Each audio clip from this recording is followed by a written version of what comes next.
न- नमस्कार दोस्तों, मैं आपका साथी विपिन भाटी आप सभी का स्वागत करता हूं आज के अपने सेशन में, जो कि होने वाला है मेरे भाई आपका प्रोनाउन का पार्ट 4 होगा आज, है ना। If I am not wrong, आज हमारा प्रोनाउन का पार्ट 4 है ना, एक बार कंफर्म करेंगे। आज हमारा पार्ट 4 होगा।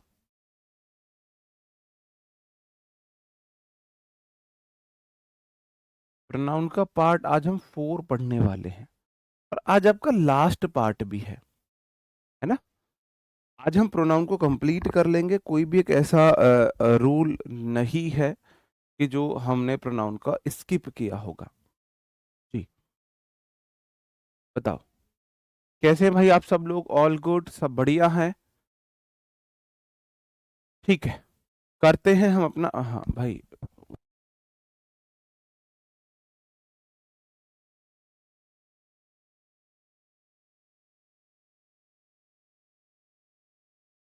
ओके जी, ठीक है, करते हैं हम अपना सेशन शुरू। प्रोनाउन में एक छोटा सा कंसेप्ट अभी आपका बचा है, रिलेटिव प्रोनाउन का। रिलेटिव प्रोनाउन का आपका एक कंसेप्ट बचा है छोटा सा, जहां से क्वेश्चन आ सकते हैं। कहाँ गया? What is relative pronoun? Last में है, ओके। हाँ, हाँ जी। Relative pronoun as a what, जब व्हाट क्वेश्चन नहीं पूछता है, जब व्हाट क्वेश्चन नहीं पूछता है उस टाइम पे मैं व्हाट को एज अ रिलेटिव प्रोनाउन बात कर रहा हूं। रिलेटिव प्रोनाउन हमारे दैट होता है, who होता है, विच होता है, और वो के केस भी हैं, whom और whose। विच के केस भी हैं, ऑफ विच जो होता है, ठीक है। ऐसे ही हमारा व्हाट भी रिलेटिव प्रोनाउन होता है, ठीक है। चलो, व्हाट एक रिलेटिव प्रोनाउन है, लेकिन यह हु विच दैट से थोड़ा अलग होता है। क्या अलग होता है? बस इतना सा अलग होता है, इससे पहले कोई नाउन प्रोनाउन नहीं आती है। यह किसी नाउन प्रोनाउन को रिलेट नहीं कर रहा होता है, भाई इतना सा आप समझ लो। इससे पहले एंटीसीडेंट या रिलेटिव प्रोनाउन, देखो ये एंटीसीडेंट और रिलेटिव प्रोनाउन दोनों का खुद काम करता है। इससे पहले कोई एंटीसीडेंट नहीं आता है। व्हाट से पहले कोई नाउन नहीं आती है, व्हाट खुद ही नाउन को रिप्रेजेंट करता है, ठीक है।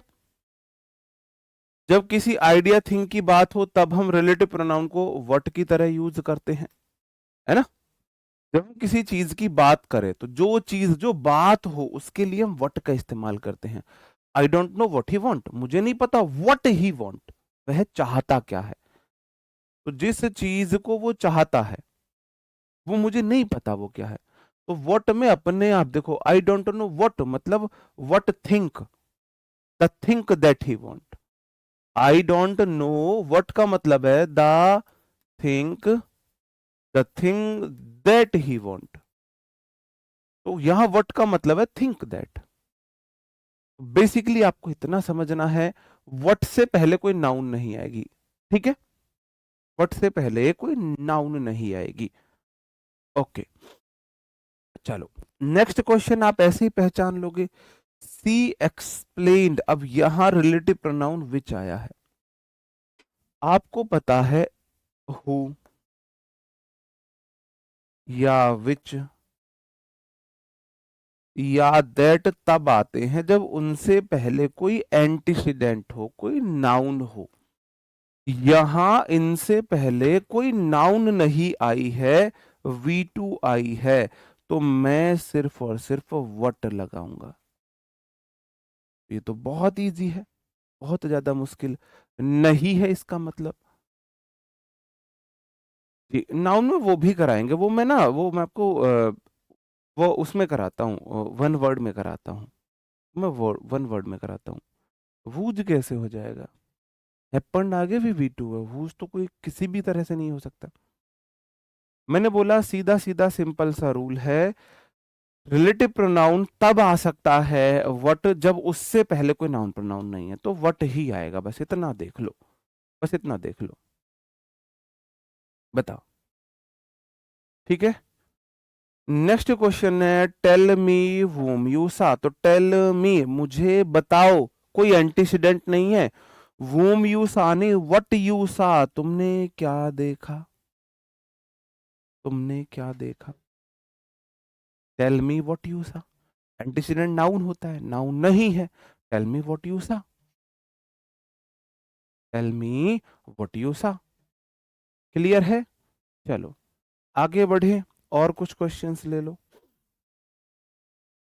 कई बार ये पूरे के पूरी क्लॉज की तरह भी काम करता है, जब पूरी क्लॉज एक नाउन की तरह काम कर रही हो।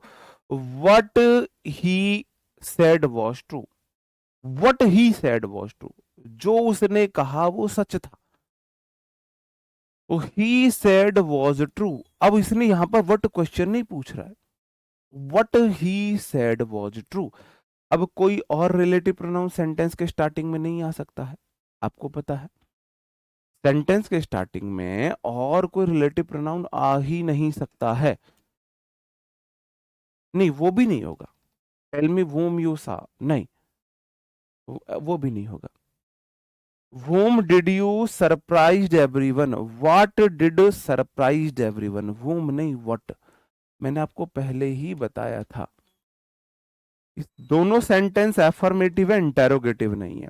Relative pronoun that which who आते हैं सेंटेंस के बीच में, सेंटेंस के स्टार्टिंग में सिर्फ और सिर्फ व्हाट आ सकता है। अब व्हाट या तो आएगा सेंटेंस के स्टार्टिंग में, या आएगा सेंटेंस के बीच में जब कोई नाउन ना हो एंटीसीडेंट के रूप में। अब देखो कितना इजी है, मैंने दो बातें आपको बताई, मैंने दो बातें आपको बताई, आप उस की पॉइंट को पकड़ा कीजिए। यहां रिलेटिव प्रोनाउन है, सेंटेंस के बीच में आई है। रिलेटिव प्रोनाउन मैंने आपको बताया, एक तो होते हैं हु और उसके केस, वो, whom, whose। एक होते हैं विच और उसके केस, विच और ऑफ विच। एक होता है दैट। अब इन सब की शर्त है हम या तो आएंगे सेंटेंस के मिडल में, है ना, मतलब सेंटेंस के स्टार्टिंग में नहीं आ सकते, सेंटेंस के स्टार्टिंग में ये नहीं आ सकते हैं। दूसरा, इनसे पहले कोई नाउन जरूर आती है, नाउन जरूर आती है इनसे पहले, इनसे पहले नाउन आती है। व्हाट जस्ट ऑपोजिट है, व्हाट ऐसा रिलेटिव प्रोनाउन है जो सेंटेंस के स्टार्टिंग में आएगा, या तो सेंटेंस के स्टार्टिंग में आएगा, या इससे पहले नाउन नहीं आई हो तब आएगा। जैसे इस सेंटेंस में देखो, अब रिलेटिव प्रोनाउन बीच में दिया, तो पहले नाउन नहीं है व्हाट आ गया, पहले नाउन नहीं है विच नहीं व्हाट आएगा, पहले नाउन नहीं है विच नहीं व्हाट आएगा। सेंटेंस के स्टार्टिंग में सिर्फ व्हाट आता है और कुछ नहीं आता है, व्हाट आता है as a relative pronoun, as relative pronoun. ठीक है, चलो आगे बढ़ता। और कुछ क्वेश्चंस है, सब जगह वही बात आपसे बोलूंगा, बस आप यही देखते चले जाना। जोर डालने के लिए भी इसका इस्तेमाल होता है। She gave me everything who she had, she gave me everything who she had. I told him all which I knew, अब मैंने उसे सब कुछ बता दिया, मैंने उसे सब कुछ बता दिया। I told him all. अब विच आई न्यू या व्हाट आई न्यू, जो मैं जानता था, जो मैं जानता था, व्हाट आई न्यू। व्हाट मतलब the thing that I knew, what मतलब the things that I knew. जो भी बातें मैं जानता था मैं उसे सब बता चुका हूं। हु आर यू इंटेरोगेटिव है, हु आर यू वो इंटेरोगेटिव है, आप समझो। हु आर यू, यहां ये इंटेरोगेटिव साइन आए, इंटेरोगेटिव है, इंटेरोगेटिव वर्ड है ये, रिलेटिव नहीं है ये। दूसरा, सी gave me everything who C had, she gave me everything, relative pronoun. यार भाई तुम तो कतई, रिलेटिव प्रोनाउन का पता लगेगा जब who, whom, whose, which sentence के बीच में आए और फुल स्टॉप हो, तब हमें पता लगेगा ये रिलेटिव प्रोनाउन है। अगर सेंटेंस के स्टार्टिंग में इंटेरोगेटिव साइन हो तब ये इंटेरोगेटिव है, रिलेटिव नहीं है। सी गिव मी एवरीथिंग, उसने मुझे सब दे दिया। व्हाट सी हैड, जो उसके पास था। सिंपल सी बात है। अब यार मेरी तो जुबान टूटने वाली है, बताते बताते रिलेटिव प्रोनाउन सेंटेंस के बीच में आती है, बीच में आती है। लिसन टू व्हाट आई से, बस वही देख लो, एंटीसीडेंट नहीं है, एंटीसीडेंट नहीं है। Pay attention to what the teacher said, जो टीचर ने कहा है उसको सुनो। सिंपल सी बात है। ठीक है, चलो। बस बार बार आपको वही बात बता रहा हूं, वट जो चीज या जो बात, जो बात या जो चीज की बात हो उसके लिए वट लगाओगे, जो बात या जो चीज। जैसे पे अटेंशन, ध्यान दो, टू उस तरफ द टीचर एक्सप्लेन, जो बात टीचर ने एक्सप्लेन की है, तो जो बात के लिए वट लगाओगे। लिसन टू व्हाट आई से, जो बात मैंने बोली है उस पर ध्यान दो। बस इतना ध्यान में समझ लो, जो बात या जो चीज के लिए वट आएगा, जो बात या जो चीज के लिए। आई टोल्ड हिम, मैंने उसे बता दिया, जो बात मैं जानता था। वट आई न्यू, जो भी बात मैं जानता था। सी गेव मी एवरीथिंग, उसने मुझे सब दे दिया। वट मतलब जो चीज सीड हैड, जो उसके पास थी। ठीक है, चलो। कुछ एग्जाम्पल्स हैं, आप मुझे करके दिखाएंगे। इजी है, बहुत इजी है। देखते हैं कर पाते हो नहीं कर पाते हो। टेल मी वाले में नाउन कहाँ है? प्रोनाउन है, टेल मी व्हाट यू से। अभी प्रोनाउन में ही आपको प्रॉब्लम होने लगी। तो प्रोनाउन ना थोड़ा सा एडवांस है, प्रोनाउन थोड़ा सा एडवांस है। जैसे आप और बाकी चीजें पढ़ोगे ना, तो प्रोनाउन के रूल आपको क्लियर हो जाएंगे। बार बार प्रोनाउन के रूल में आगे लेके आऊंगा। मैं इसलिए ऐसा बोल रहा हूं कि आपको 50% भी चीजें समझ आ रही है। बिल्कुल परेशान मत होइए, क्योंकि मैं रूल बार बार लेके आऊंगा। सबसे पहले आप बोलो सर जी, स्टार्टिंग में व्हाट आता है। दूसरी आप एक चीज देख सकते हो, he needs is proper guidance. What he needs is proper guidance, उसको जरूरत है, जिस बात की उसको जरूरत है, जो बात जो जिस बात की उसको जरूरत है वो है प्रॉपर गाइडेंस। फॉरगॉट वर्ब है, V2 है, वर्ब के बाद तो सिर्फ और सिर्फ व्हाट आता है। अगर बीच में आया है तो एंटीसीडेंट नाउन नहीं है, व्हाट आएगा। सिंपल सी बात है। आप बोलोगे sir ji, whom you think doesn't matter here, तुम्हें क्या लगता है कौन सी चीज यहां पर मैटर नहीं करती है? मैटर नहीं करती है, तो आप बोलोगे जी what you think doesn't matter है। स्टार्टिंग में आया व्हाट आएगा। सिंपल सी बात है। ठीक है, चलो। आप बोल रहे हो सर जी, थिंग वाला था एवरीथिंग वाला। मेरे भाई अगर एंटीसीडेंट ही नहीं है, मैं बात कर रहा हूं जो बात जो चीज की, तो उसे व्हाट रिलेट करता है, तो फिर दैट वाला वो लगेगा ही नहीं rule. He could not understand, understand verb की V1 है, कुड नॉट V1। और आपको पता है वर्ब के बाद तो सिर्फ और सिर्फ व्हाट आता है, देखना ही नहीं कुछ और। वर्ब के बाद सिर्फ और सिर्फ व्हाट आता है। Who does, who matters most is honesty, whose matters या व्हाट मैटर्स मोस्ट, स्टार्टिंग में व्हाट आता है, व्हाट मैटर्स मोस्ट। ठीक है, ठीक है, इजी है। जो मैटर करती है सबसे ज्यादा वो है ईमानदारी, सबसे ज्यादा मैटर करती ही ईमानदारी। देखो, आप ईमानदार लोगों से फाइट कर सकते हो, कंपटीशन कर सकते हो, जीत भी सकते हो। दोगले लोगों से जीत ही नहीं सकते। कंपटीशन आपका हो ही नहीं, कंपटीशन ही मत करो दोगले लोगों से। जैसे मैं कभी दोगले लोगों से कंपटीशन नहीं करता। आज आप देखोगे दोगले लोग बहुत अच्छे से आगे बढ़ रहे हैं, बहुत अच्छे से आगे बढ़ रहे हैं, क्योंकि आज का समाज है ही दोगले लोगों का। दोगले, और मैं, बोलते हैं ना, चार चश्मे लगा के दोगले लोगों का दोगलापन देख रहा हूं। लेकिन मुझे फिर कई बार ना ये भी फील होता है कि यार ये टीचर कहलाने लायक ही नहीं है, ये कैसे खुद को टीचर बोलते हैं।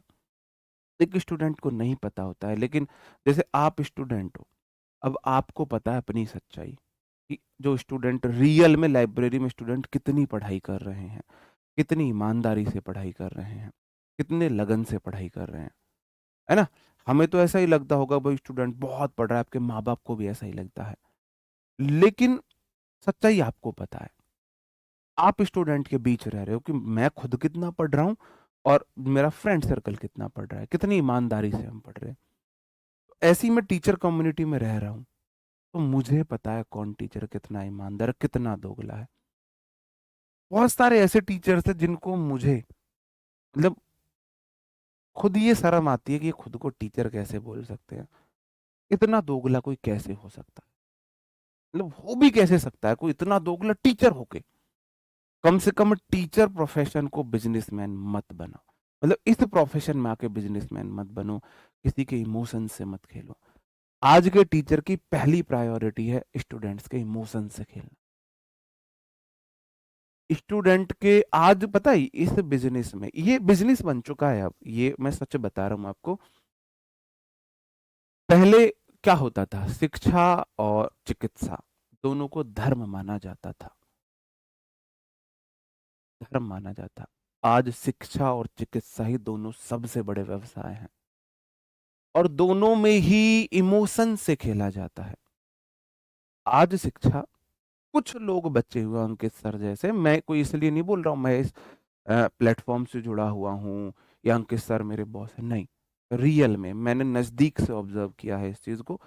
अंकित सर जैसे लोग, राहुल तेवतिया सर जैसे कुछ लोग बचे हुए हैं जिन्होंने आज भी शिक्षक की गरिमा को मेंटेन किया हुआ है। वरना शिक्षा को इतना बड़ा बिजनेस बना दिया है ना। और पता है खेला किससे जाता है? प्योरली इमोशन से। तुम कैसे स्टूडेंट्स को कैसे इमोशनल करके अपना बना सकते हो, उसके लिए साम दाम दंड भेद सारी नीतियां लगाई जाती है। लेकिन मुझे इतना भी पता है अगर ऊपर वाला कहीं है ना, वो जरूर देख रहा होगा, वो जरूर देख रहा होगा और वो इस चीज का जरूर तुम्हें मतलब तुम्हें भुगतना तो जरूर पड़ेगा, आज नहीं कल भुगतना पड़ेगा।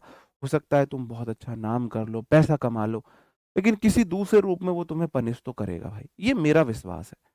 वो पनिश करेगा क्योंकि शिक्षा को व्यवसाय नहीं बनाना चाहिए, हमें किसी के इमोशन से नहीं खेलना चाहिए। ठीक है, चलो।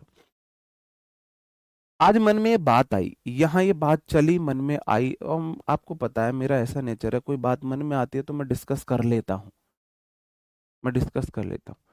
आप जिन किसी का भी नाम ले रहे हो ना, वो सब इस कैटेगरी में आते हैं जो मैंने अभी बोली है। आपको लगेगा ये छोटा सा टीचर ये दूसरों के लिए इतनी बात बना रहा है, लेकिन मैं उस डिपार्टमेंट का, उस सेगमेंट का एक अंग हूँ, के अंदर हूँ मैं, तो मुझे पता है। अब तक के जितने भी टीचर का आपने नाम लिया है, जितने भी टीचर का नाम लिया है, सब उसी कैटेगरी में आते हैं जो आपके इमोशन से खेलते हैं, शिक्षा को व्यवसाय बना के रखा हो। इतना बोल सकता हूँ। बस मैं इतना, जो भी नाम आपने अब तक लिए, इतना क्योंकि मैं अंदर हूं, मुझे पता है चीजें कैसे कैसे प्लान किया जाता है स्टूडेंट्स के इमोशन से खेलने के लिए, किस तरीके से प्लान किया जाता है। हम कभी उस प्लान का हिस्सा नहीं रहे, इस बात का हमें घमंड। बोलते हो ना सर आप किस बात का, आपको मुझे एज अ टीचर इस बात का घमंड हो सकता है कि कभी मैंने आज तक किसी स्टूडेंट्स के इमोशन से नहीं खेला, उसके इमोशन को अपनी पॉपुलैरिटी का माध्यम नहीं बनाया आज तक। किसी स्टूडेंट के इमोशन को अपनी पॉपुलैरिटी का माध्यम नहीं बनाया, इस बात का घमंड, और कोई घमंड नहीं है। चलो हम अंतर देखते हैं इट्स और इट्स में, इसमें हम अंतर देखते हैं। हाँ, खान सर रियल लिजेंड है, ठीक है। इट्स और इट्स में, इट तो आपको पता ही है, इट प्रोनाउन है, एनिमल बर्ड्स थिंग्स और टाइम वेट उन सब के लिए आता है, ठीक है। ये जो इट है, नहीं ऐसे में कौन खराब है किसी का डायरेक्ट नाम नहीं ले सकता, अच्छे हैं उनका नाम ले सकता हूं, क्योंकि बुरों का प्रचार नहीं करना चाहिए, अच्छों का प्रचार करना चाहिए, ठीक है। चलो, इट्स तो आपको पता ही है, पढ़ा रखा है मैंने। जो सबसे बड़ी प्रॉब्लम होती है वो इस इट्स और इस इट्स में होती है। ये जो इट्स है इसके तीन मीनिंग होते हैं, इट्स के तीन मीनिंग होते हैं। कौन कौन से मीनिंग? अब आपको लगेगा सर ना आप दूसरों की तरक्की से जल रहे हो, नहीं मेरे भाई। कसम से ऐसा कुछ भी नहीं। आज तक आपको कभी ऐसा लगा है कि मेरी वो इच्छा रही हो कि दूसरा क्यों तरक्की कर रहा है इतनी, मैं क्यों नहीं कर रहा? यार मुझे भगवान ने, अगर मैं बोलता हूँ एक चीज जो बहुत अच्छी दी है, वो यही दी है कि मुझे दूसरे से जलन नहीं होती। मुझे दूसरे से जलन नहीं होती। शायद एक चीज ये बहुत अच्छी दी है कि कभी कोई व्यक्ति को देख के मुझे जलन नहीं हुई आज तक। बस मैं एक ही बात बोलता हूँ, भगवान इसको भी तरक्की दे, मुझे भी दे। इसके हिस्से की इसके मेहनत की तरक्की इसे दे, मुझे मेरे हिस्से मेरे मेहनत की तरक्की दे। मैंने शायद मेहनत कम करी होगी या ज्यादा करी होगी, उसने मेहनत कम करी होगी ज्यादा करी होगी। ठीक है, चलो। इट्स के तीन मीनिंग होते हैं। एक मीनिंग है इट इज को शॉर्ट में बोलते हैं इट्स। एक इट वॉज को शॉर्ट में बोलते हैं इट्स। एक इट हैज को शॉर्ट में बोलते हैं इट्स। इट्स के तीन मीनिंग। इट इज को शॉर्ट में इट्स, इट वाज को शॉर्ट में इट्स, इट हैज को शॉर्ट में इट्स। शॉर्ट में बोलते हैं इन्हें। ठीक है, चलो। वही मैं आपको बोल रहा हूं, ये है इट्स द बेस्ट बुक। अब इसके कितने मीनिंग हो सकते हैं? इट्स द बेस्ट बुक का मतलब है इसके दो मीनिंग हो सकते हैं। कैसे?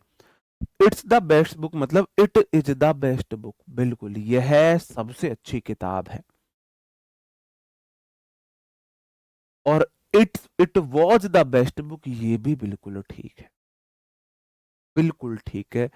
इट्स द बेस्ट बुक मतलब it is the best book, it was the best book, it is the best book, it was the best book. ठीक है। इट्स वेरी कोल्ड यस्टरडे, मुझे बताओ इसका मीनिंग क्या? इसका मीनिंग देखो, ये मैं अलग पेज पे लिखूंगा वरना तुम हिंट समझ जाओगे। इट्स वेरी कोल्ड यस्टरडे, ये है। अब इट्स के तो तीन मीनिंग होते हैं। क्या इसको मैं it is very cold yesterday लिख सकता हूं? क्या मैं इसे it was very cold yesterday लिख सकता हूं? क्या मैं इसे it has very cold yesterday लिख सकता हूं? बताओ कौन कौन से सही है? आप बोलोगे सर जी सेंटेंस में मुझे एक हिंट मिली, यस्टरडे। यस्टरडे वाला सेंटेंस प्रेजेंट में नहीं बन सकता है, तो ये ना तो हो सकता है it has very cold yesterday, ना हो सकता है it is very cold yesterday. इसका एक ही मीनिंग है, it was very cold yesterday, एक ही मीनिंग है। बताओ। ठीक है, चलो। यस्टरडे आ रहा है। अब it's been years since I met Rahul, सालों बीत चुके हैं जब से मैं मिला हूं। किससे? राहुल से। जब से मैं राहुल से मिला हूं। चंदन कुमार यादव। नहीं भाई, एक दो लोग आपने गलत चुने, बाकी सब सही सुने। एक दो लोग गलत चुने हैं आपने बस। अब हो सकता है मैं गलत हूं, लेकिन मैं सिस्टम का पार्ट हूं, तो मेरे गलत होने के चांसेस बहुत कम है। आप लोगों के गलत होने के चांसेस बहुत ज्यादा है। मुझे बताओ इट्स का मीनिंग क्या है? इसका मीनिंग है, क्या इट इज बीन, या इट वॉज बीन, या इट हैज बीन? बताओ क्या मीनिंग है इसका? इट्स बीन, बीन आगे लगा है, इज के बाद बीन नहीं आ सकता, वॉज के बाद बीन नहीं आ सकता, इट्स हैज के बाद बीन आ सकता है। तो यहां इसका मीनिंग है it has been years since I met Rahul. ठीक है। इट वॉज नहीं हो सकता, इट इज नहीं हो सकता, क्योंकि आगे बीन लगा हुआ है। बीन हैज के साथ आता है। चलो, इट वॉज बीन ईयर्स, नहीं नेवर। वॉज बीन नहीं होता है, इज बीन वॉज बीन नहीं होता है, हैज बीन होता है, हैज हैव हैड के बाद बीन आता है, हैज हैव हैड के बाद बीन आता है, is am are was were के बाद बीन नहीं आता है। ठीक है, चलो फिर आप बोलोगे इसका क्या मीनिंग है, इसके तीनों मीनिंग हो सकते हैं, नहीं इसके दो मीनिंग हो सकते हैं, इट इज रेनिंग आउटसाइड और it was raining outside. It has raining नहीं हो सकता, ये भी हो सकता है, ये भी हो सकता है, इट हैज रेनिंग नहीं हो सकता। बात समझ रहे हो, क्योंकि हैज के बाद V3 आती है, वर्ब में है आईएनजी, तो इट इज हो जाएगा, इट वॉज हो जाएगा, इट हैज नहीं होगा। बिल्कुल मैं बता रहा हूं अभी कि एरर कैसे आते हैं। It's my first day at work, तो it is my first day हो सकता है, फर्स्ट डे हो सकता है, it was my first day हो सकता है, it is my first day at work, it was my first day at work. अब it has my first day नहीं हो सकता है, यहां पर it has my first day बिल्कुल नहीं हो सकता है। ठीक है, it's been a day long, अब बीन है तो ना तो इज आ सकता है ना वो जा सकता है, अब सिर्फ है जाएगा। तो इट्स के तीन meaning, it is, it was, अगर टाइम मेंशन नहीं है, जैसे यहां बाहर बारिश हो रही है, नहीं बताया आज हो रही है कल हो रही है, तो इज भी हो सकता है, वॉज भी हो सकता है। यहां मेरा वर्क पे पहला दिन है, अब नहीं बताया टाइम कि कब, तो इज भी हो सकता है, वॉज भी हो सकता है, हैज नहीं हो सकता। और अगर आगे बीन लग गया तो सिर्फ हैज होगा। ये तो हो गया, थोड़ा सा आपको ये अंतर पता चले कहां पे इज आता है, कहां पे वॉज आता है, कहां पे हैज आता है। ठीक है, चलो अब बात है जहां से क्वेश्चन पूछे जाते हैं वो इट्स का यूज कहां होता है। देखो मैं आई के एग्जांपल से कंपेयर करके बताऊंगा। आई, मी, माई होता है, और my, I subjective case, me objective case, my adjective case, mine possessive pronoun. ऐसे ही इट सब्जेक्टिव केस है, इट ही ऑब्जेक्टिव केस है, और ये इट्स है। अब ध्यान से देखना, ये वाला इट्स, ना कि ये वाला इट्स, ये वाला इट्स नहीं, इस बात को ध्यान देना। जैसे माई प्लस नाउन के बाद क्या आती है, जैसे माई प्लस नाउन के बाद क्या आता है, माई प्लस नाउन के बाद माई को नाउन चाहिए, ऐसे ही इट्स को नाउन चाहिए, और इसका ये वाला केस होता ही नहीं है। माई को तुरंत बाद नाउन चाहिए, ऐसे ही इट्स को तुरंत बाद नाउन चाहिए। अब उस बात को छोड़ दो, ये ऐसे है, हर कोई उस लेवल का बिजनेसमैन नहीं है, कोई कम है, कोई छोटा है, कोई छोटा है। थोड़ा बहुत तो सब करते हैं, ऐसे नहीं है थोड़ा बहुत कोई नहीं करता, थोड़ा बहुत तो जो मैंने नाम लिए अच्छे में, थोड़ा बहुत तो वो भी करते हैं, क्योंकि फिर संस्था चलानी है, फिर कहाँ से फीस देंगे, तो थोड़ा बहुत तो वो जायज है, थोड़ा बहुत चलता है। लेकिन एक मत ना बोल देना कि मेरा प्राइम जो वो है पर्पस है वो सिर्फ दूसरा ही है, वो नहीं होनी चाहिए चीज। ठीक है, तो मेरे भाई अपस्टफी एस मतलब वो दिखाता है इज वाले इज को, वॉज वाले इज को, हैज वाले इज को। ये जो इट अपस्टफी एस है ये दिखाता है इट इज को, इट वॉज को, इट हैज वाली इस वाली एस को। पता है इसे हम शॉर्ट फॉर्म बोलते हैं, कॉन्ट्रैक्टेड फॉर्म बोलते हैं। तो इसमें ये वाली इस है, ये वाली इज है, ये वाली इज है। पता है कैसे, जैसे आपने बोला डू नॉट की कॉन्ट्रैक्टेड फॉर्म होती है डू, और बीच वाले ये खा गए अपस्ट्रफी से लगा के लास्ट में टी लगा दिया, एंटी, डोंट। डू नॉट को डोंट बोलते हैं, डिड नॉट को डिडंट बोल देते हैं, डिडंट बोल देते हैं। ऐसे ही इट इज को शॉर्ट में इट्स बोलते हैं, तो ये आई को खा जाते हैं, अपस्टफी एस लगा देते हैं, ये वाली एस है अपस्टफी में। और अगर ये नहीं है तो ये माई वाली है। अब शर्त क्या है, माई को चाहिए अपने बाद नाउन, माई को चाहिए अपने बाद में नाउन, इट्स को चाहिए अपने बाद में नाउन। ठीक है, a leopard can not change its spot. अब इट्स के बाद क्या आया है, नाउन आया। जो लेपर्ड होता है वो अपने स्पॉट को चेंज नहीं कर सकता है। आ लेपर्ड कैन नॉट चेंज, किसके, लेपर्ड के लिए इट आया है, इट का एडजेक्टिव के इट्स। जैसे मैं बोलूं आपसे I can handle my problems, जैसे मैं बोलूं आई कैन चेंज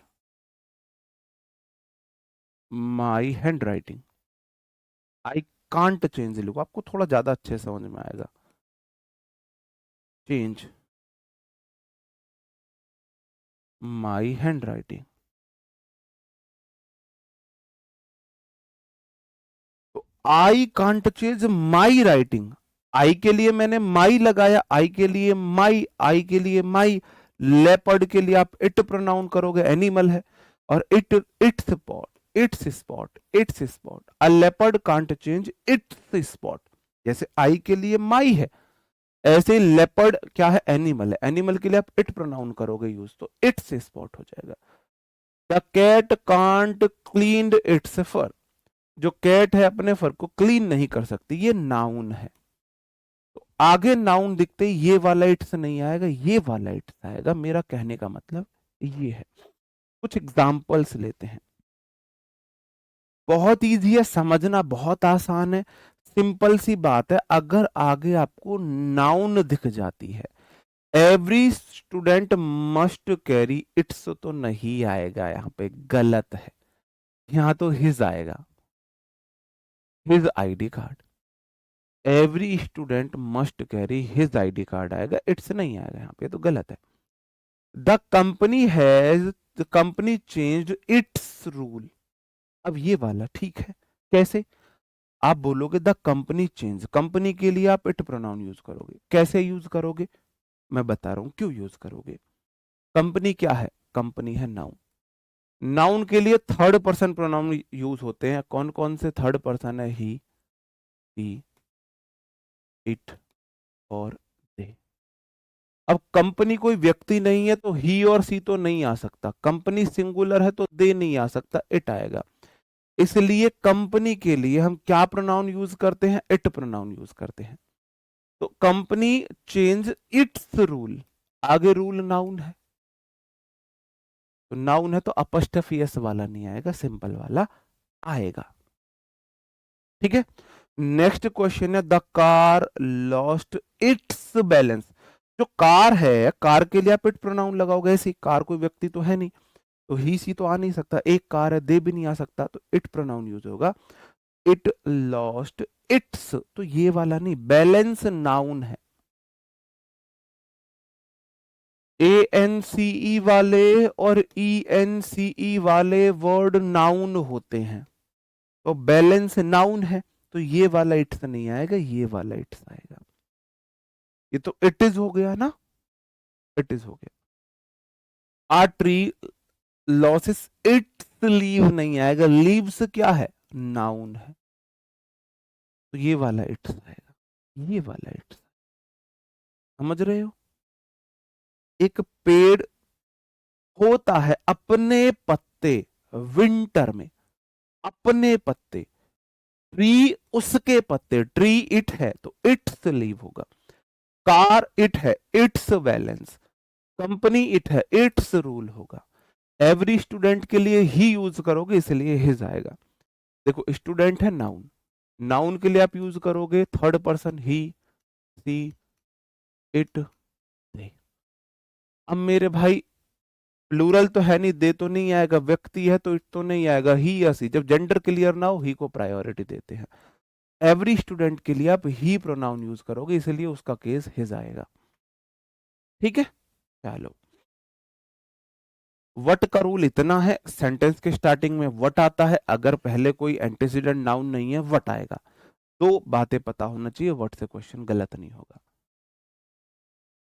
ठीक है, बस, बिल्कुल। और आगे बढ़ लो, और आगे ये है, नेक्स्ट लास्ट क्वेश्चन है, the machine is known for its efficiency. ENCY वाले वर्ड हमारे नाउन होते हैं, NC वाले वर्ड हमारे नाउन होते हैं। पेज 13 में नाम आया है, आगे क्या होगा? आगे आप उसका प्रोसीजर फॉलो करो, साइट को देखते रहो, है ना। बताओ भाई, मुझे नहीं पता, सिमरन गुड़िया मुझे नहीं पता होगी या नहीं होगी, एक बार उस पे देख लीजिए चार्ट में। आप बोलोगे the machine is known for, अब मशीन है तो इट प्रोनाउन यूज करेगी।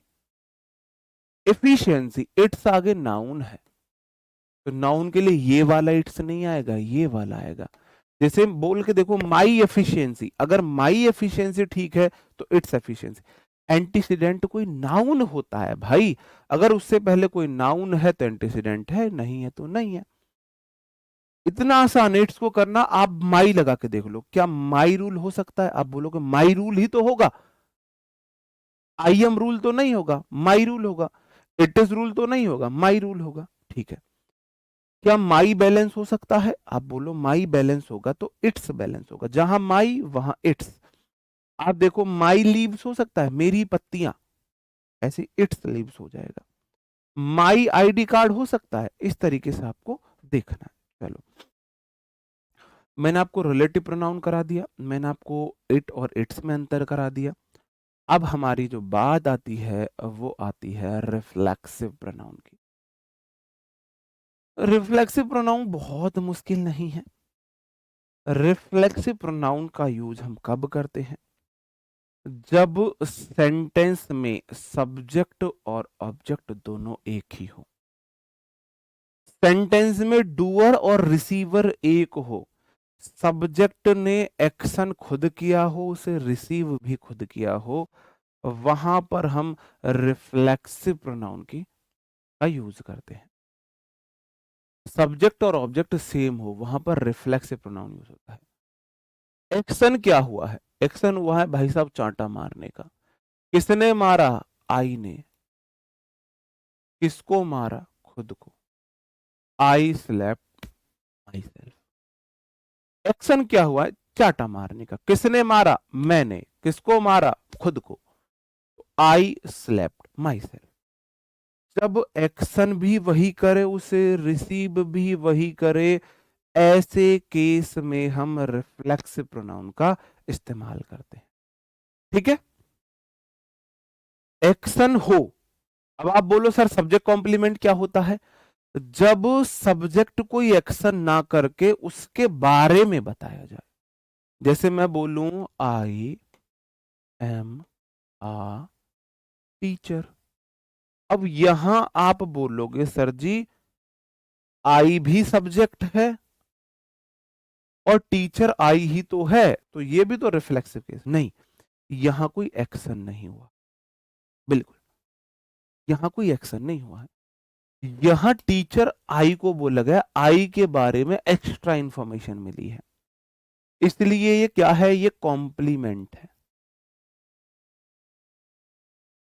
पूरक है इसका। किसका? सब्जेक्ट का। ऑब्जेक्ट के कॉम्प्लीमेंट भी होते हैं, ऑब्जेक्ट कॉम्प्लीमेंट भी होते हैं, मैं आपको ऑब्जेक्ट वाले भी बताऊंगा, है ना। चलो, बहुत लकी हो, आपको अपने मम्मी पापा से थप्पड़ मिल रहे हैं।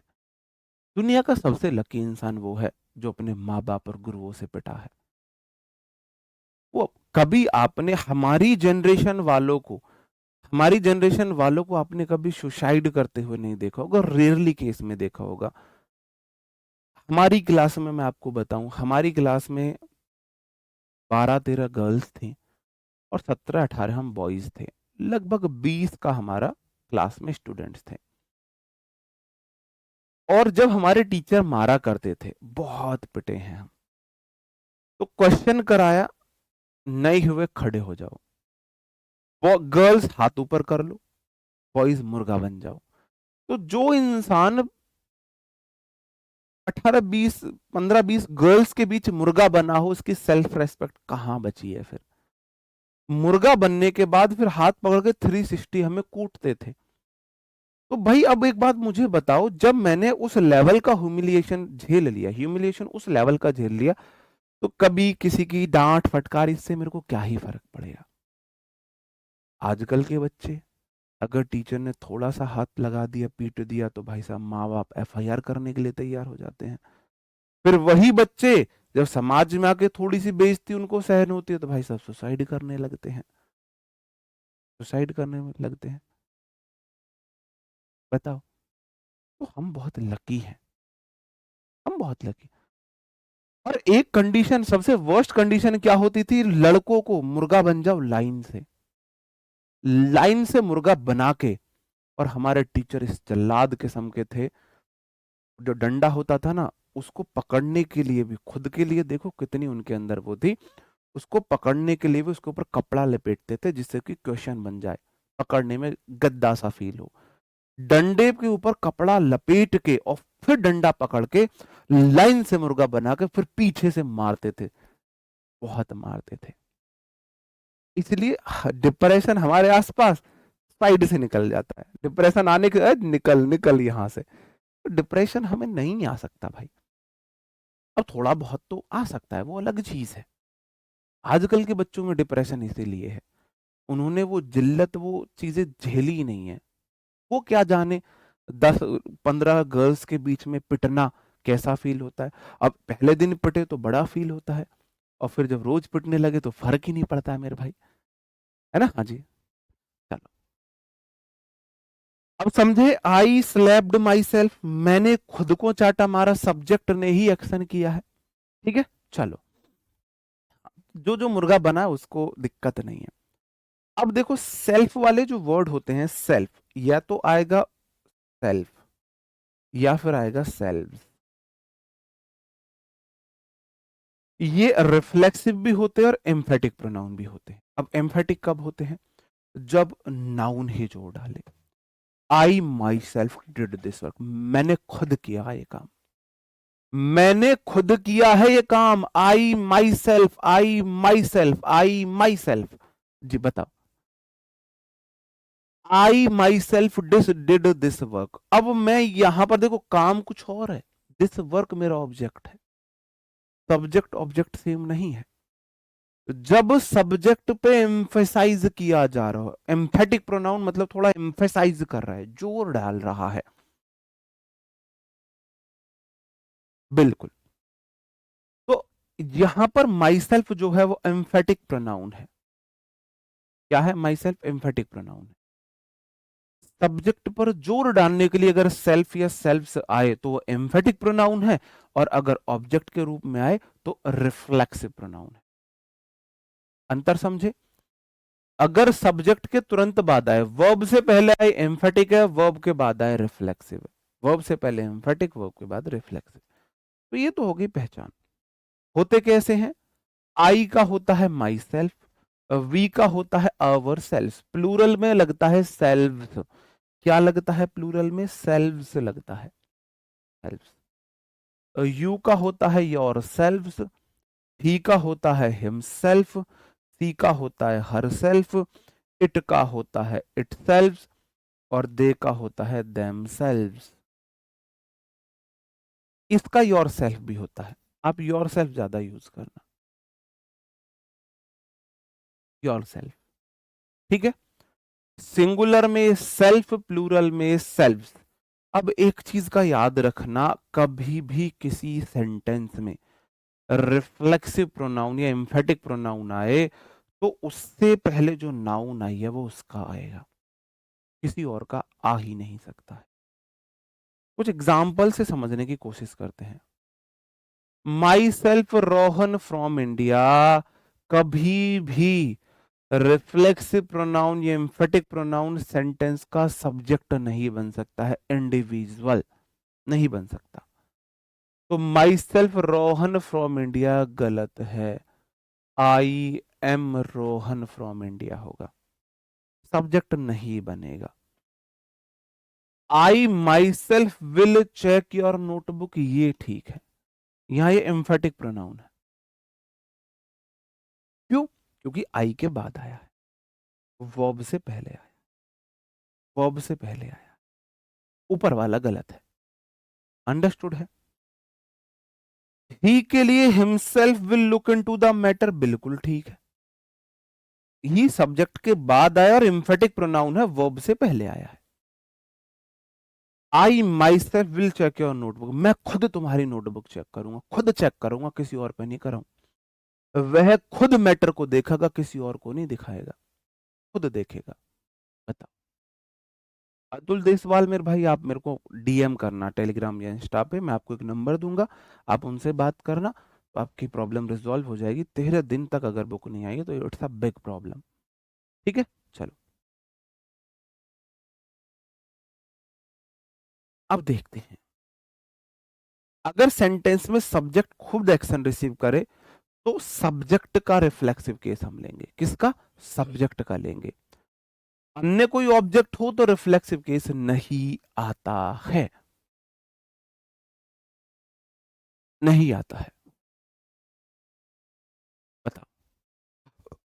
एग्जाम में दिमाग काम नहीं करता, दिमाग तो काम करता है, आपने प्रैक्टिस कम की हुई होती है। जब आप अच्छे से प्रैक्टिस करोगे तो दिमाग काम करेगा एग्जाम में। डीएम मतलब direct message, personal message, group में नहीं, इंडिविजुअली। डीएम मतलब होता है इंडिविजुअली, आप ग्रुप वगैरह में नहीं, पर्सनल मैसेज करो। बताओ। आई पॉइजन मी, अब पॉइजन मतलब जहर। अब मैं तुम्हारे सामने जहर पी के दिखा रहा हूं भाई साहब, मान के चलो ये जहर है। इतना बहुत है, इतना बहुत है जहर, इतना जहर बहुत है या और ज्यादा पीना है? अब मैं पी रहा हूं जहर, मैं करूंगा अमिताभ की तरह, हाँ मैं, हाँ उल्टियां करूंगा। अमिताभ ने खीर की उल्टियां की थी जैसे। अब जहर किसने पिया? आई ने। एक्शन हुआ जहर पीने का, किसने किया एक्शन? आई ने। जहर किसको रिसीव हुआ? आई को ही। तो जब सब्जेक्ट और ऑब्जेक्ट सेम हो तो रिफ्लेक्सिव केस आता है, माई सेल्फ आएगा। इतनी सी बात है बस, इतनी सी बात है भाई। 47 पे कोई चांसेस नहीं है एससीएम में, मुझे नहीं लगते 48 पे कोई चांसेस होंगे। ठीक है, चलो।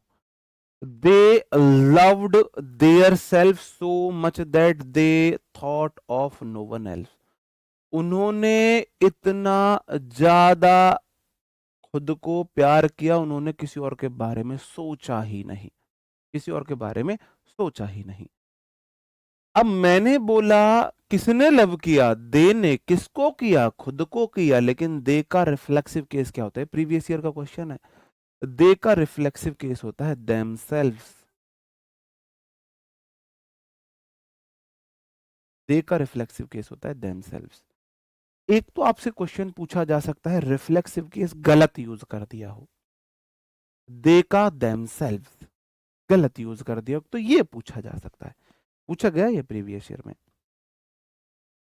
Put you in my position and you will realize the problem faced in my profession. खुद को मेरी जगह रख के देखो, तुम्हें पता चलेगा इस प्रोफेशन में क्या क्या प्रॉब्लम्स है। अब पुट मतलब रखो, कौन रखेगा? तुम रखोगे। किसको रखोगे? खुद को ही रखो, ये मैं हूं। तुम खुद को रखो मेरी जगह, खुद को ही रखोगे। रखेगा कौन? तुम ही। किसको? खुद को ही। तो मेरे भाई पुट योर सेल्फ नहीं आएगा। रखने वाला कौन? तुम। रखने वाले किसको? खुद को। तो पुट योर सेल्फ होगा, पुट योर सेल्फ होगा। ठीक है। She like the diamond herself, उसने डायमंड को बहुत पसंद किया। एक्शन वर्ड डायमंड को लाइक करने का, किसने किया? सी ने ही। ठीक है। तो she like the diamond herself नहीं होगा, हर सेल्फ होगा। क्योंकि सी का जो पॉजेसिव प्रोनाउन होता है वो हर सेल्फ होता है। ठीक है, पुट माई सेल्फ, अच्छा मेरे को रख दो, नहीं, खुद को रखो। इन माई पोजीशन, मेरी जगह तुम खुद को रखोगे। ठीक है, सी का रिफ्लेक्सिव केस हर सेल्फ होता है। Every mother and every father wants to provide the best future to their children.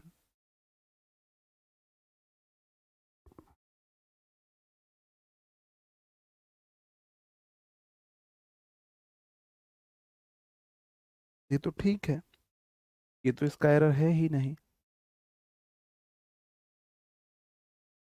तो फिर गलती, हाँ, ठीक है। To provide the best future, ये क्वेश्चन छोड़ो अभी, ये इसका नहीं है। क्वेश्चन में एरर कहां से आते हैं वो मैं आपको बताऊंगा। आ हाउस, ये आई नहीं है यहाँ पर, ये टाइप, ये अच्छा ये पार्ट है, ये ए पार्ट है, ऐसे है, ऑब्लिक है, ये oblique. A house divided against itself नहीं होता, इट का रिफ्लेक्सिव केस होता है इट सेल्फ। तो मैंने बोला एक तो क्वेश्चन आपसे पूछे जाते हैं सेल्फ और सेल्फ का गलत इस्तेमाल करते, नहीं वहां सिंगुलर ही आएगा, एवरी के बाद सिंगुलर वो भी आती है। ठीक है, some people are always talking about themselves, themselves नहीं होगा, देम सेल्व्स होगा। एक तो क्वेश्चन पूछे जाते हैं आपसे सेल्फ और सेल्फ का गलत इस्तेमाल करके, कि आना चाहिए सेल्फ से लगा दिया सेल्फ, आना चाहिए सेल्फ लगा दिया सेल्फ। ठीक है, एक तो ऐसे पूछ सकते हैं। ठीक है, और देखते हैं। तो दूसरा, मेरी कुछ वर्ब्स होती हैं, और यही वर्ब आपको याद करनी है, और फालतू की वर्ब आपको याद नहीं करनी है, और नहीं याद करनी है। Apply, avail, adapt, reconcile, resign, avenge, amuse, acute, acquit, exert, adjust, pride, absent, और एक प्रेजेंट भी लिख लेना। अब एबसेंट प्रेजेंट में एक सिनेरियो है कि अगर आपको दिखे is am are was were absent present तो रिफ्लेक्सिव केस नहीं आएगा, वो मैं एग्जांपल से बता दूंगा आगे। ये मेरी ऐसी वर्ब है, ये वर्ब है ट्रांजिटिव वर्ब।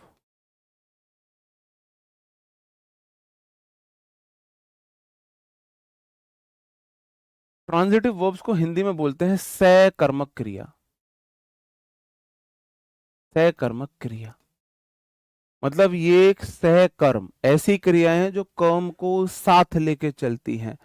ट्रांजिटिव वर्ब्स मतलब ऑब्जेक्ट मांगने वाली, ऑब्जेक्ट लेने वाली वर्ब। बिना ऑब्जेक्ट के ये वर्ब्स मर जाती हैं, ये वर्ब्स बिना ऑब्जेक्ट के सुसाइड कर लेंगी, मर जाएंगी।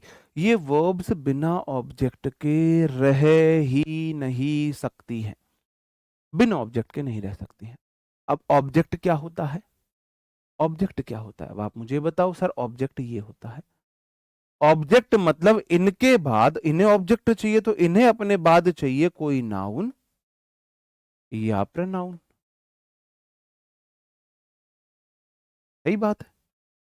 क्या होता है ऑब्जेक्ट, ऑब्जेक्ट क्या होता है, इन्हें अपने बाद नाउन चाहिए या प्रोनाउन चाहिए। अगर नाउन या प्रोनाउन नहीं है तो इनके बाद हम सब्जेक्ट का रिफ्लेक्सिव केस का इस्तेमाल करेंगे, उसे हम ऑब्जेक्ट बना देंगे। एग्जाम्पल से समझना, the officer acquitted well adverb है, ड्यूरिंग प्रेपो है, द क्राइसिस उसका ऑब्जेक्ट। क्या इस वर्ब को खुद की कोई नाउन मिली, द ऑफिसर एक्विटेड वेल, क्या इसको खुद की कोई नाउन मिली, नहीं मिली, ये गलत है। क्या करूं, सही कैसे करूं, मेरे भाई जो सब्जेक्ट है उसका रिफ्लेक्सिव केस दे दो। ऑफिसर्स प्लूरल है, इनके लिए दे प्रोनाउन यूज करेंगे, तो एक्विटेड के बाद यहां पर लिखो देम सेल्व्स। अब इनको ऑब्जेक्ट मिल गया, इतनी सी बात है। बहुत मुश्किल तो नहीं है, बहुत मुश्किल तो नहीं है। और एग्जाम्पल से समझो, सी सब्जेक्ट है, हैज रिकंसाइल्ड मेरी वो वर्ब है जिसको अपने बाद ऑब्जेक्ट चाहिए, लेकिन यहां तो टू प्रेपो लगा दी। द डिमांड्स तो इस प्रेपो के ऑब्जेक्ट हो गए, ये बिना ऑब्जेक्ट के रह गई। ये बोला मैं मर जाऊंगी बिना ऑब्जेक्ट के, मुझे ऑब्जेक्ट चाहिए ही चाहिए। अब चूंकि सेंटेंस में ऑब्जेक्ट नहीं है तो ये गलत है। इसे सही करने के लिए इस वर्ब के बाद ऑब्जेक्ट देना पड़ेगा। क्या दें? सब्जेक्ट का रिफ्लेक्सिव केस, सी का रिफ्लेक्सिव केस होगा हर सेल्फ। ये ऐसे है, बहुत सिंपल एग्जांपल समझाऊं। I enjoyed, I enjoyed in the party, और आई एंजॉयड द पार्टी। इससे बहुत आसानी से समझ में आ जाता है। हर बैच में मैं एग्जांपल देता हूं, इसलिए हर बैच में देता हूं। आई एंजॉयड द पार्टी और I enjoyed during the party, in the party.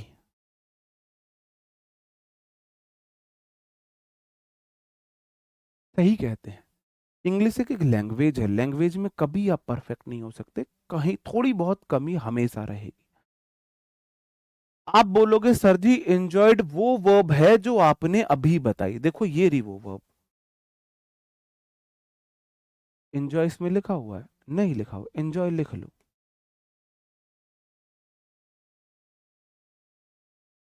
ये लिखा हुआ, ये रही एंजॉय। ये वो वर्ब है जिसको अपने बाद ऑब्जेक्ट चाहिए ही चाहिए।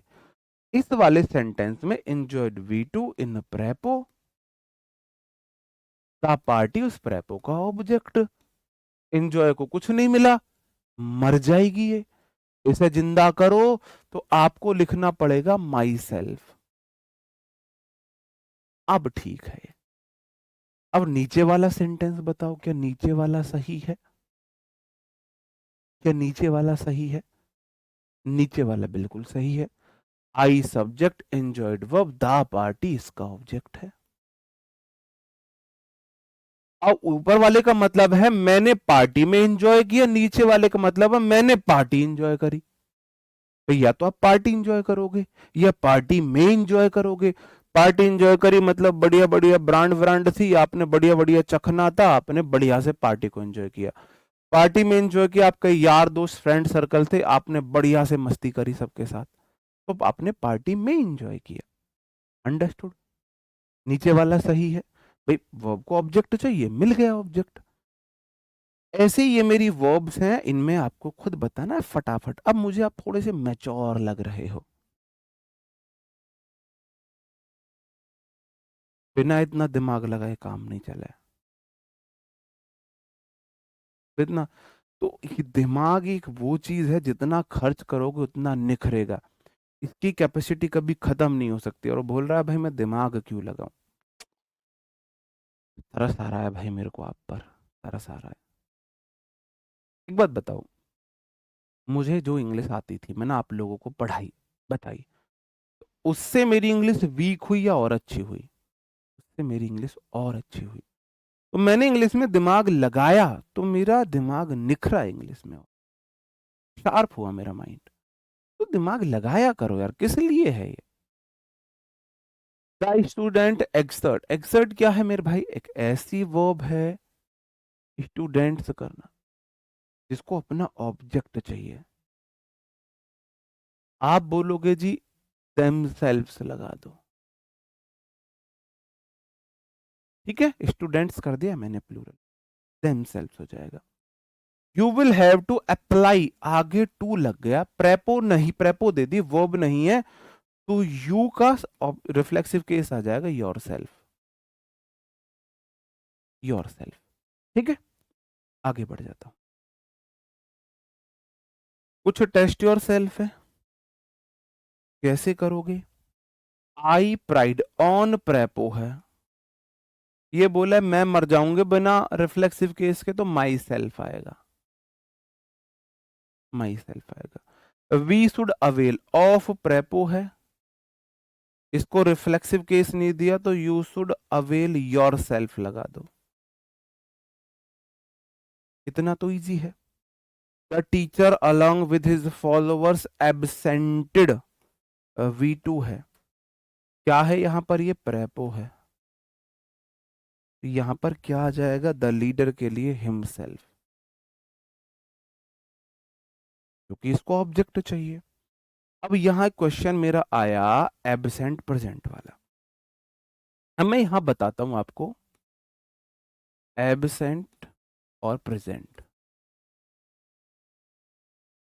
ये मेरे भाई वर्ब भी होते हैं और ये एडजेक्टिव भी होते हैं।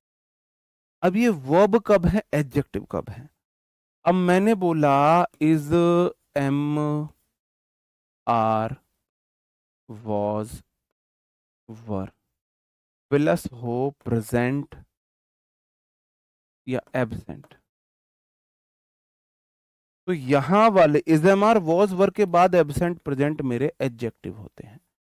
क्या होते हैं, एडजेक्टिव होते हैं, क्योंकि he is present, he was present, she is present, she is absent, she was absent. अगर मैं बोलूं मुझे बताओ क्या ये सही है गलत है, ही इज प्रेजेंट, या मैंने बोला सी वॉज एबसेंट, अगर ये वर्ब होते तो इजएमआर वॉज वर के बाद आपको पता है क्या आता है, इजएमआर वॉज वर के बाद V1 तो नहीं आ सकती, या तो प्रेजेंटेड होता या प्रेजेंटिंग होता, या एबसेंटेड होता या एबसेंटिंग होता। इसका मतलब यहां वाला ये V1 नहीं है, ये V1 नहीं है, ये एडजेक्टिव है, वह प्रेजेंट है। सी के ही के बारे में बता रहा है, सी के बारे में बता रहा है वह उपस्थित है या नहीं है। इजएमआर वॉज वर के बाद एबसेंट प्रेजेंट एडजेक्टिव होते हैं, अगर कहीं प्रेजेंटेड एबसेंटेड आ गया या प्रेजेंटेड आ गया तो फिर मेरे भाई ये V2 है, तो ये वर्ब है।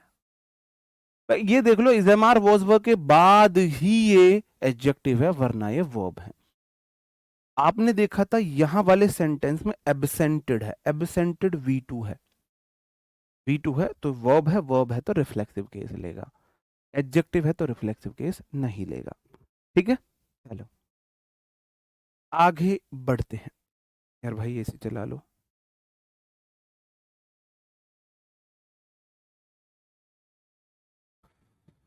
मसला नहीं, मुश्किल हो गया। कहां पे हिमसेल्फ, कहां पे देमसेल्फ क्यों नहीं आया? मुझे जो लग रहा है, मुझे पता है आपको डाउट कहाँ आया होगा। देखो आप हमारे स्टूडेंट हो, एक टीचर स्टूडेंट को 15-20 दिन में समझ जाता है।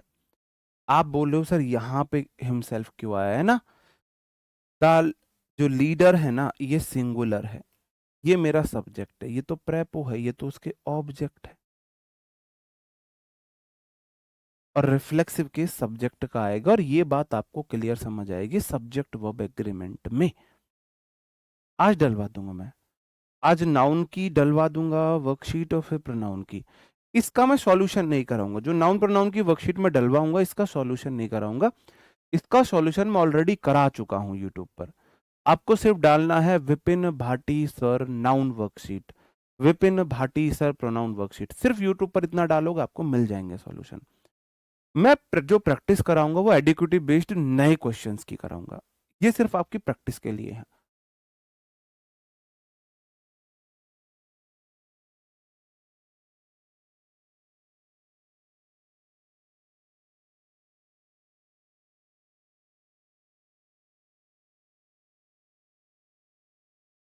We enjoyed very much, when तो कंजंक्शन है भाई साहब, इसको ऑब्जेक्ट नहीं मिला, दे दो ourselves. She is always eager to enjoy, enjoy के बाद हर सेल्फ लगाओ, क्योंकि इन टू के बाद वी वन आती है, एंजॉय वर्ब है, वर्ब को चाहिए ऑब्जेक्ट, एंजॉय को चाहिए ही चाहिए, टू प्रेपो आगे ऑब्जेक्ट नहीं है तो सब्जेक्ट का रिफ्लेक्सिव केस दे देंगे। सब्जेक्ट का रिफ्लेक्सिव केस दे देंगे। ये वाला रूल क्लियर है? क्या आपको ये वाला रूल क्लियर है कि रिफ्लेक्सिव प्रोनाउन जब सब्जेक्ट ही एक्शन को रिसीव करे, एम्फेटिक हो जाएगी जब सब्जेक्ट पर जोर डाला जाए। कुछ मेरी वर्ब्स हैं, उनको ऑब्जेक्ट चाहिए ही चाहिए, दिया है तो ठीक है, नहीं दिया है तो हम रिफ्लेक्सिव केस दे देंगे। अब बेसिकली ये है कुछ मेरी वर्ब्स कि बस देख लो, अब तो यहां से क्वेश्चन नहीं पूछा जाता, अब नहीं पूछा जाता, पहले पूछा जाता था। ये मेरी इंट्रांजिटिव वर्ब है।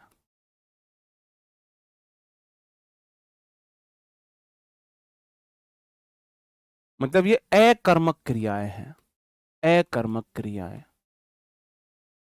मतलब कि इन्हें ऑब्जेक्ट नहीं चाहिए, इनको ऑब्जेक्ट नहीं चाहिए, इन्हें ऑब्जेक्ट नहीं चाहिए। इनके बाद ऑब्जेक्ट आएगा तो रिफ्लेक्सिव केस आएगा तो वो गलत होगा।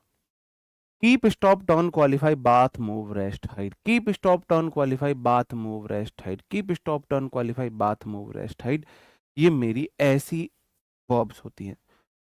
कीप मेरी एक इंट्रांजिटिव वर्ब है, इसके साथ कभी भी रिफ्लेक्सिव केस नहीं आता है। हाइड मेरी एक का इंट्रांजिटिव वर्ब है, इसके बाद रिफ्लेक्सिव केस नहीं आता है। मेरे साथ बोलो 11 बार, 11 बार बोलो, 11 टाइम्स आपको मेरे साथ बोलना होगा। Keep stop turn qualify bath move rest hide, keep stop turn qualify bath move rest hide, keep stop turn qualify bath move rest hide, keep stop turn qualify bath move rest hide, keep stop turn qualify bath move rest hide, keep stop turn qualify bath move rest hide, keep stop turn qualify bath move rest hide, keep stop turn qualify bath move rest hide, keep stop turn qualify bath move rest hide, keep stop turn qualify bath move rest hide, keep stop turn qualify bath move rest hide. 11 बार मैंने बोला। तो ये ऐसी verbs है, इनको object नहीं चाहिए, अगर दे दिया तो गलत है, गलत है। ठीक है। बात एक इंट्रांजिटिव वर्ब है, अकर्मक है, इसे कर्म ऑब्जेक्ट चाहिए ही नहीं, अगर रिफ्लेक्सिव केस तो इसका ऑब्जेक्ट बन गया, इसे चाहिए ही नहीं, इसलिए गलत है, इसलिए गलत है। सिंपल सा है। ठीक है मेरे भाई।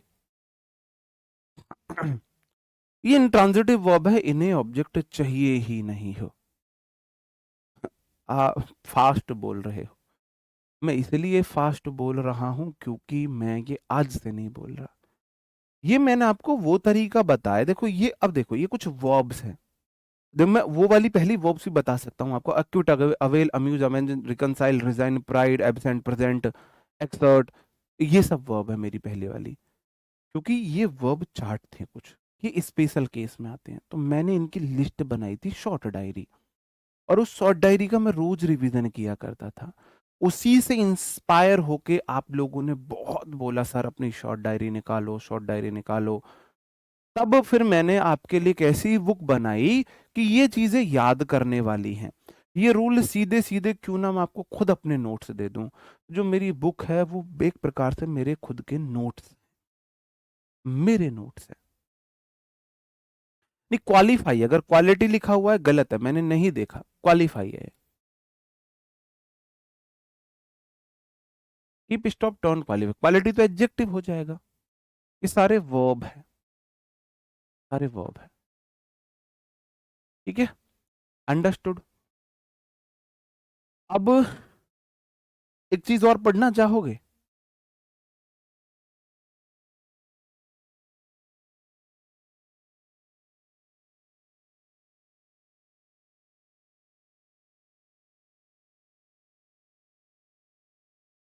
अब इससे रिलेटेड एक एक्सेप्शन भी एग्जाम में आया था।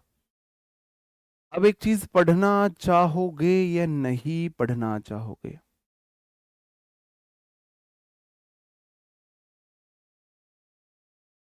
इंडेफिनिट प्रोनाउन थोड़ा सा मैं वैसे तो पढ़ा रहा था, लेकिन उस दिन फिर मैंने बोल दिया कि चलो सब्जेक्ट वर्ब एग्रीमेंट में पढ़ेंगे, थोड़ा सा पढ़ लो आज, आज थोड़ा सा पढ़ लो, सब्जेक्ट वर्ब एग्रीमेंट में भी पढ़ाऊंगा, जो वहां वाले रूल है वो वहां पढ़ा दूंगा। Anybody, somebody, everybody, anyone, someone, everyone, anything, something, anything, इसमें नो बडी और नोथिंग और जोड़ लेना, नो बडी और नथिंग, नो बडी और नथिंग, ये मेरे इंडेफिनिट प्रोनाउन होते हैं। इंडेफिनिट मतलब निश्चित नहीं है, मैं निश्चित नहीं हूं मैं किसके बारे में बोल रहा हूं। जी, आज आपने एक बार भी नहीं बोला कि समदन में आई या नहीं। अच्छा, चलो अब बोल देंगे। अब मैंने बोला anybody can raise his hand, कोई भी हाथ उठा सकता है, तो क्या मैंने किसी निश्चित व्यक्ति के लिए बोला? नहीं बोला निश्चित व्यक्ति के लिए।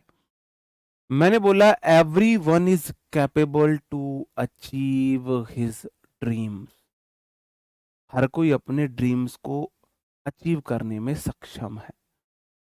तो क्या मैंने किसी इंडिविजुअल को बोला? नहीं। तो जब मैंने इंडिविजुअल की बात नहीं करी है तो ये इंडेफिनिट प्रोनाउन होते हैं।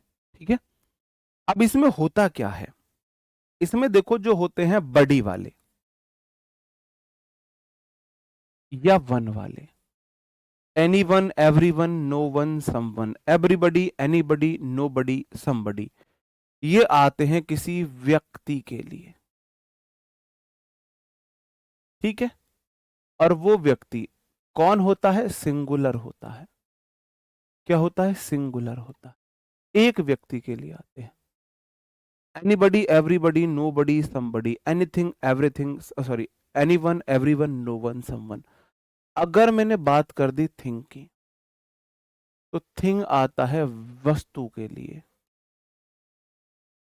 और ये भी अपने आप में सिंगुलर होता है। अब बात मेरी ये है गरीब एडजेक्टिव, गरीब प्रोनाउन है ये।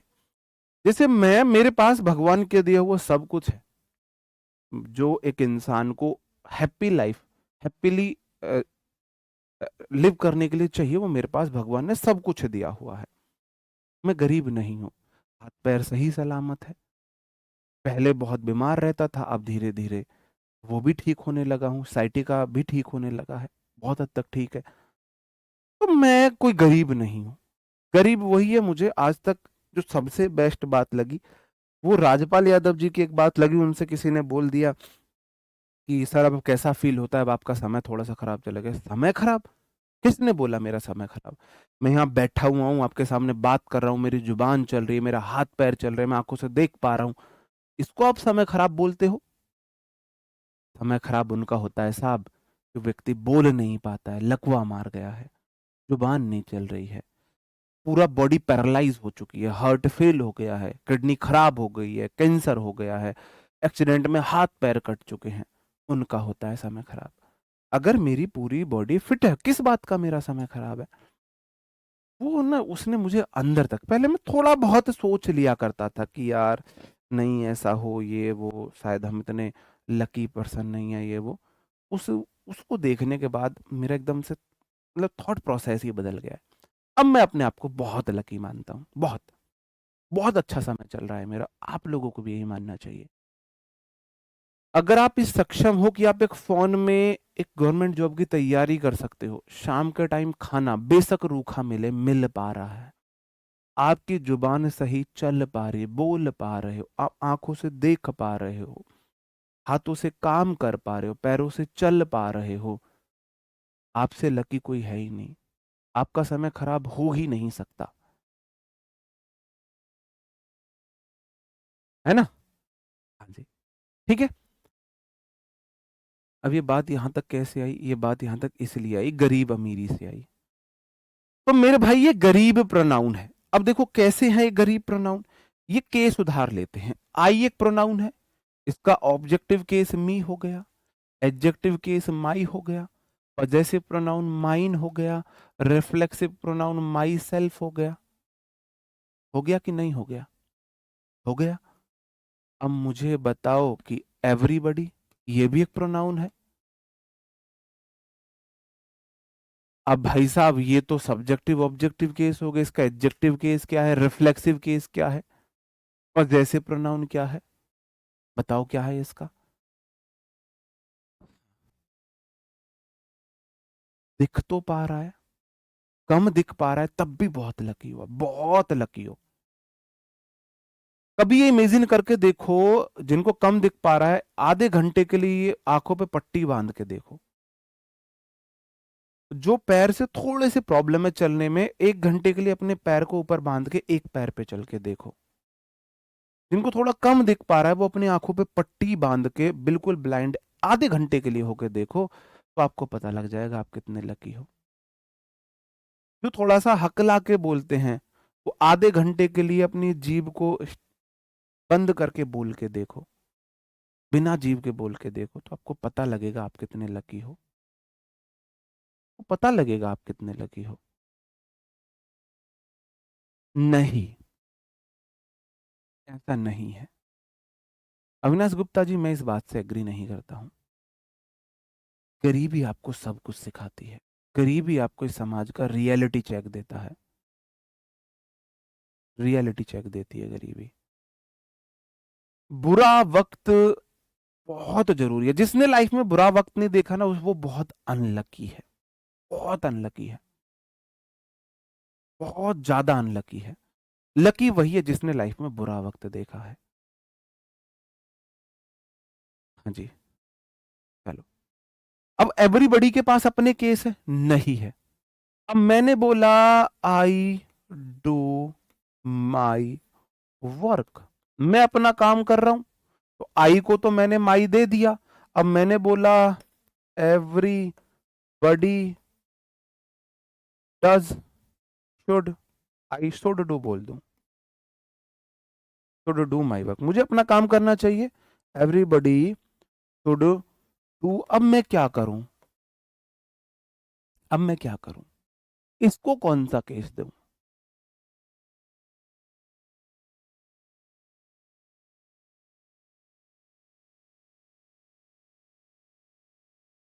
इसको मैं किसका केस दूं? बताओ।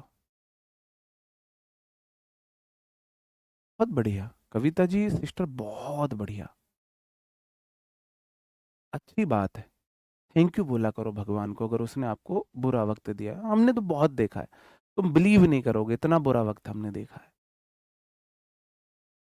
जो अपने आप में यहाँ पर आप ये बोल रहे हो ना, सर मेरी बराबर आपने बुरा वक्त नहीं देखा होगा, मैं उनसे बता सकता हूँ, उनसे बात करके बोल सकता हूँ कि शायद मैंने आपसे भी ज्यादा बुरा वक्त देखा हो, और उसके लिए मैं थैंकफुल हूँ आज भी। उसी ने मुझे सब कुछ सिखाया है। बताओ। चलो, मेरे भाई, मैं इसके पास अपने केस नहीं होते हैं, ये केस लेते हैं ही से उधार। बात ऐसे है, बस आपको ये मैं समझाने वाला था कि बस मुझे आपको ये समझाना था, बड़ी और वन वाले सिंगुलर ह्यूमन बीइंग के लिए आते हैं, सिंगुलर होते हैं। अगर मुझे इनके केस चाहिए तो केस हमेशा उधार देता है third person, he she it और दे, केस उधार देता है ये। भाई I we first person, you second person, बाकी सब थर्ड पर्सन है, तो इसका मतलब इंडेफिनिट प्रोनाउन थर्ड पर्सन है। बताओ अब ये कौन से पर्सन है? कहां गई भाई वो? रुको, ये कौन से पर्सन है? मैंने बोला आई वी फर्स्ट पर्सन है, यू सेकंड पर्सन है, बाकी सब थर्ड पर्सन है, तो इसका मतलब ये सारे थर्ड पर्सन है। तो अगर आपके घर में चीनी खत्म होगी तो आप पड़ोसी से ही तो चीनी मांगोगे, पड़ोसी से चीनी मांगोगे।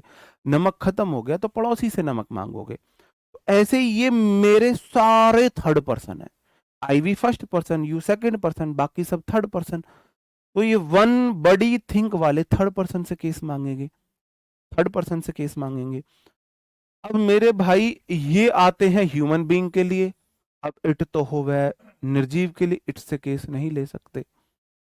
अब ये होते हैं सिंगुलर, दे है प्लूरल, ये दे से भी केस नहीं ले सकते। अब ये किससे केस लेंगे? किससे केस लेंगे? बताओ आप मुझे। कि मेरे भाई ही या सी से केस लेंगे।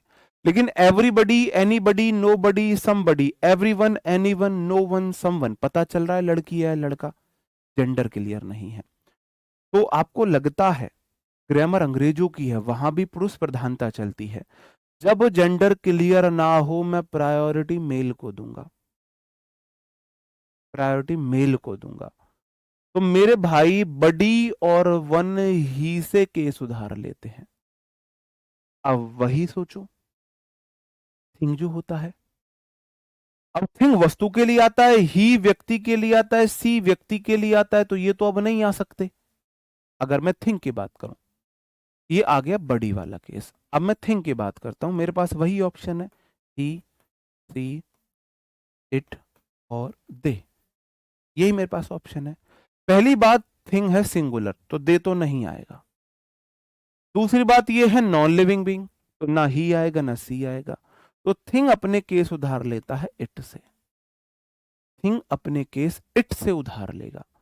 अब इट से उधार लेने का मेरा मतलब है, जब भी आपको एवरीथिंग दिख जाए उसके ऊपर इट लिख दो। इट वॉज इन, तो देयर नहीं होगा, पजेसिव केस इट्स का आएगा, it's proper place, wasn't it, previous year का क्वेश्चन। प्रॉपर प्लेस नाउन है तो इट्स आएगा, देयर नहीं आएगा। सब्जेक्ट है एवरीथिंग, एवरीथिंग केस लेगा इट से उधार, तो it was in its place होगा। ऐसा आपको करना है। Now it has finally drawn upon that one should, अब ये वन वाला आ गया, ये तो आपको फिर अब मेरे को ये सब्जेक्ट वर्ब एग्रीमेंट में ही पढ़ाना पड़ेगा। बस यहाँ पर मैंने थोड़ा सा आपको हिंट दे दिया है। जैसे मैंने बोला every one should respect, every one के लिए आप ही लिखोगे, तो ही के लिए तो हिज बिल्कुल ठीक है, हिज बिल्कुल ठीक है। एवरीथिंग के लिए इट लिख दो, इट के लिए हिज गलत है, इट्स लिखो। ऐसे है बात बस। आज टाइम हो गया, मैं स्पेशल क्लास तो लगाऊंगा नहीं 15-20 मिनट के कंसेप्ट के लिए, और मैं इसे चाहता भी सब्जेक्ट वर्ब एग्रीमेंट में ही पढ़ाना चाहता था, तो मैं बाकी का इसे सब्जेक्ट वर्ब एग्रीमेंट में पढ़ाऊंगा, ठीक है। हाँ, वन वाला भी वहीं पढ़ाऊंगा। उम्मीद करता हूँ मेरे भाई आपको सेशन पसंद आया होगा, अच्छा लगा होगा। मेरी कोई बात बुरी लगी हो तो उसके लिए सॉरी है। अब मंडे होगा हमारा सेशन, मतलब बोलते हैं ना बिल्कुल फाड़ू क्लास, फाड़ू चैप्टर चलने वाला है Monday, subject verb agreement. English को समझने के लिए उससे इंपॉर्टेंट चैप्टर कुछ है ही नहीं, एक सब्जेक्ट वर्ब एग्रीमेंट और एक टेंस, और दोनों ही आपको ऐसे अंदाज में पढ़ाऊंगा कि आप याद रखोगे कि किसी टीचर ने तुम्हें पढ़ाई है इंग्लिश। नाउन के जो डाउट हैं, अगर वो सारे डाउट सब्जेक्ट वर्ब एग्रीमेंट में क्लियर ना हो जाएं, प्रोनाउन के जो डाउट हैं अगर वो सारे डाउट सब्जेक्ट वर्ब एग्रीमेंट में क्लियर ना हो जाए, तो कहना। नाउन प्रोनाउन का सारा रिवीजन सब्जेक्ट वर्ब एग्रीमेंट में ना करा दूं तो बोलना। अब कैसे पढ़नी है grammar book, revision, subject verb agreement कराते ही फिर आपको अपना रिवीजन शुरू करना है, ठीक है। अब मैं चाह रहा हूं अभी आपको, मैं तो खुद चाह रहा हूं वर्कशीट ना भी दूं नाउन और प्रोनाउन की, क्योंकि सब्जेक्ट वर्ब एग्रीमेंट के बाद आप क्वेश्चंस कर पाओगे, क्वेश्चन करना आप तब सीखोगे। क्लास हमारी यहाँ पर खत्म होती है। अब जिसको जाना है जा सकता है, जिसके अब अपने पर्सनल डाउट है, जैसे लव गौतम जी है, पर्सनल डाउट के लिए मैं लास्ट की 5 मिनट रखता हूं। अब आप मेरे से अपने मतलब पढ़ाई से रिलेटेड डाउट पूछ सकते हो, फिर पूरी क्लास डिस्टर्ब होती है, तो जो जाना चाहता है जा सकता है, बिल्कुल। अब पूछ सकते हो।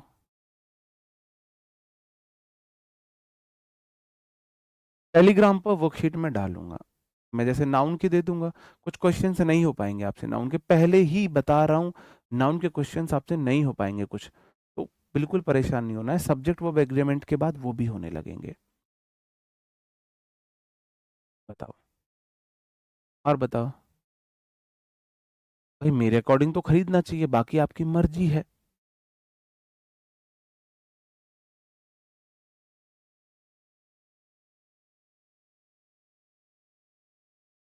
पौधे में से 2 ठीक हुए हैं, बहुत कम ठीक हुए हैं। हाँ, बुक में एक आध टाइपिंग मिस्टेक हो सकती है, एग्जाम्पल और कंसेप्ट में मिस्टेक नहीं होगी, या तो एग्जाम्पल में मिस्टेक हो सकती है टाइपिंग में। बताओ। एवरीबडी सिंगुलर होता है, एवरीवन सिंगुलर होता है, बडी वन सब सिंगुलर होते हैं। सुमित जी, मैं पर्सनली किसी टीचर के बारे में कुछ नहीं बोलना चाहता हूँ, पर्सनली नहीं बोलना चाहता हूँ, सॉरी। मैं उस लायक हूं भी नहीं कि मैं किसी टीचर को पर्सनली जज कर सकूं। बताओ, और बताओ। सीजीएल में भी काफी वक्त लगेगा, बहुत पढ़ना पड़ेगा, एग्जाम निकालने के लिए बहुत पढ़ना पड़ेगा। सब दिया हुआ है। डेमोन्स्ट्रेटिव प्रोनाउन वो एडजेक्टिव के साथ पढ़ाता हूं मैं। अपना अपना पढ़ाने का तरीका होता है। मैं डेमोन्स्ट्रेटिव वर्ड्स एडजेक्टिव के साथ पढ़ाता हूँ। प्रोफेसर सिर्फ क्लास ले, नोट्स बनाए, जो टीचर बोले उसे फॉलो करें, जो भी टीचर बोले उसे फॉलो करें। हैंड रिटन नोट्स आपके पीडीएफ में ही होते हैं, क्लास के बराबर में अटैच होते हैं।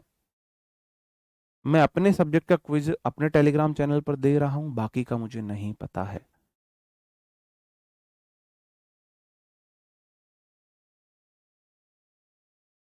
बताओ। सब बढ़िया है। हमसे, मेरे से तो सब बढ़िया है, ये मान लो बस। मैं यही बोलूंगा। नहीं, सैटरडे संडे आपकी क्लास नहीं होती, आपको रिवीजन करना होता है। Linking verb is am are was verb, और बी के बाद अगर कोई नाउन या एडजेक्टिव आए तो वहां पर is am are was verb linking verb है। Is am are was verb के बाद अगर आईएनजी या वी थ्री आए तो वहां पर is am are was verb helping verb है। बताओ। और बताओ, कितनी बार टेलीग्राम में पीडीएफ डालूं मैं? सॉरी। एबीसीडी तो आपको आती होंगी, ऐसा तो नहीं है बिल्कुल नहीं आती। चलो, अब आपका कोई भी रेलिवेंट क्वेश्चन नहीं मुझे नजर आ रहा है, तो अब हम क्लास को यहाँ पे खत्म करते हैं। ठीक है मेरे भाई, मिलते हैं आपसे मंडे, नए चैप्टर, नई शुरुआत, सब्जेक्ट वर्ब एग्रीमेंट के साथ। अब तक आपकी क्लासेस रह गई हैं, वो सारी जरूर देख लेना। तो तब तक के लिए अपना ख्याल रखें, पढ़ते रहे। Bye bye, thank you, take care, जय हिंद दोस्तों।